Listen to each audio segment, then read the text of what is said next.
ইস্পাত ও অ্যালুমিনিয়াম আমদানিতে 25% শুল্ক আরোপের ঘোষণা দিয়ে কানাডা ও মেক্সিকোকে নতুন করে চ্যালেঞ্জের মুখে ফেলেছেন মার্কিন প্রেসিডেন্ট ডোনাল্ড ট্রাম্প। রোববার নিউ অরল্যান্সে যাত্রাপথে সাংবাদিকদের সঙ্গে আলাপকালে তিনি এই ঘোষণা দেন। তার দাবি, বাণিজ্য নীতিতে সমতা আনতেই এই সিদ্ধান্ত নেওয়া হয়েছে। হোয়াইট হাউস আনুষ্ঠানিকভাবে আজ সোমবার এই ঘোষণা করবে বলে জানান তিনি।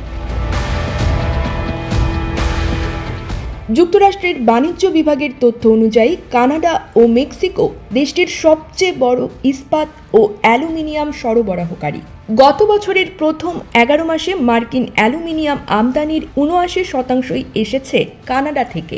ফলে অ্যালুমিনিয়াম ও ইস্পাতের ওপর নতুন করে 25% শুল্ক আরোপ করলে সবচেয়ে বিপাকে পড়বে কানাডা ও মেক্সিকো।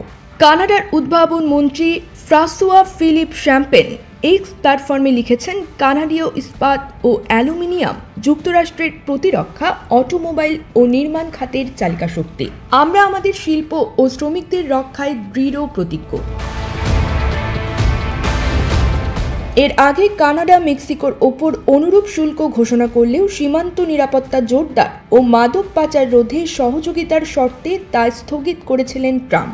মেক্সিকো তাৎক্ষণিকভাবে সীমান্তে 10,000 সেনা মোতায়েন করে এবং কানাডা প্রধানমন্ত্রী জাস্টিন ট্রুডো ফেন্টানাইল পাচার রোধে যুক্তরাষ্ট্রকে সহায়তার আশ্বাস দিয়েছিলেন। ট্রুডোর এমন আশাবাণী শোনার পর কানাডার উপর শুল্ক আরোপ স্থগিতের ঘোষণা দেন ট্রাম্প। তবে গতকাল আবার তিনি ইস্পাত ও অ্যালুমিনিয়ামের ওপর শুল্ক আরোপের ঘোষণা দিলেন। এতে নতুন করে বিপাকে পড়তে যাচ্ছে যুক্তরাষ্ট্রের প্রতিবেশী এই দেশ দুটি। News desk, focus TV.